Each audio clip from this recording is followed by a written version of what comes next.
Je vais emprunter ici un long détour pour expliquer en quoi nos États doivent renouer avec une culture interventionniste au plan économique.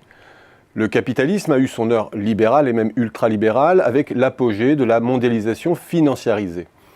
Mais on le sait aussi, le capitalisme respire, évolue et connaît de grands jeux de bascule. Et chacune de ces grandes phases, où se met en place un régime de croissance plus ou moins stabilisant, est ponctuée de crises.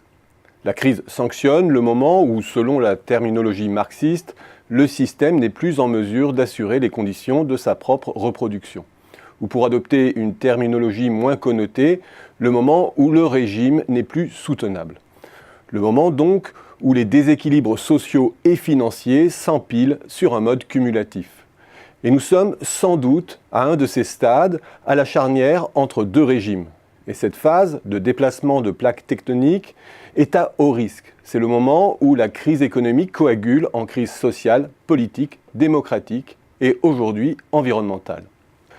La force du capitalisme, c'est sa capacité à mobiliser efficacement les ressources en vue de la production de richesses et surtout d'animer un puissant mouvement d'innovation. Sa faiblesse réside dans les contradictions qui le traversent. La doxa marxiste a toujours sous-estimé la capacité du capitalisme à vaincre l'entropie de la baisse tendancielle du taux de profit à travers le progrès technique et le renouveau des institutions. Elle a en revanche bien pointé les forces de concentration du capital et des revenus, le déséquilibrage du rapport de force que cela engendre entre les acteurs économiques pour la captation de la valeur. Les forces qui poussent à la concentration du capital et à des biais de répartition mortifères sont de plusieurs ordres. Plus les marchés maturent, plus les entreprises tentent à se concentrer et avec elles le capital, dans une course aux économies d'échelle, à l'efficience et au pouvoir de marché. Mais il existe aussi une seconde force de concentration mésestimée, celle qui se produit dans les phases de rupture radicale du progrès technique, quand l'irruption d'innovations génériques donne naissance à des monopoles qui bénéficient de l'avantage du pionnier. Cette concentration de la rente du progrès technique est à la fois utile et dangereuse. Utile parce que c'est elle qui permet de mobiliser massivement du capital, et dangereuse parce que cette rente technologique est concentrée entre les mains d'un tout petit nombre au détriment des secteurs qui se meurent ou sont pressurisés. Et puis, entre ces deux forces, il y a les fantassins du capitalisme, ces entreprises qui se bâtissent des marchés locaux, des avantages de niche, qui se diversifient sur un mode incrémental et se déploient sur les différents niveaux de gamme. Ce sont elles qui créent un continuum qui soude la société et consolide le sort des classes moyennes.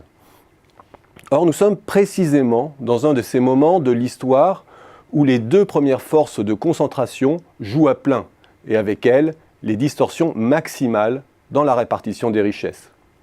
C'est à ces moments-là que la lecture marxiste de l'histoire reprend ses droits et que les meilleures têtes pensantes de la théorie de l'équilibre général nous paraissent hors sol avec leur lecture ahistorique de l'économie. C'est à ce moment aussi que l'approche évolutionniste de type destruction créatrice à la Schumpeter nous parle.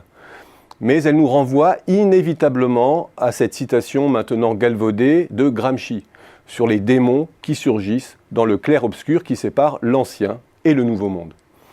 C'est précisément à ce moment que l'ancien monde est tenté par la solution autoritaire, par la capture de l'État, faisant primer ses intérêts au détriment de l'intérêt général et faisant aussi primer l'ordre par la force face au tissu social déliquescent.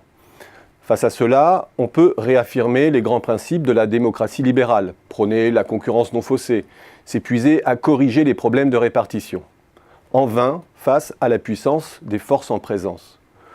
Où l'on peut être conscient que le cœur du problème est au niveau des infrastructures productives et agir, réglementer, orienter l'investissement pour favoriser l'éclosion d'une économie harmonieuse. Les leçons de l'histoire, c'est que la vieille Europe de l'entre-deux-guerres a laissé surgir les démons, tandis que les États-Unis, plus avancés vers le Nouveau Monde, ont choisi la voie de l'interventionnisme avec le New Deal. C'est au tour maintenant de la vieille Amérique de succomber à la tentation autoritaire. Et la seule réponse que l'on connaisse face à cette menace, ce n'est pas la réaffirmation d'un capitalisme libéral, mais bien la rénovation par l'État des institutions et un rôle actif dans l'allocation du capital sur un mode interventionniste.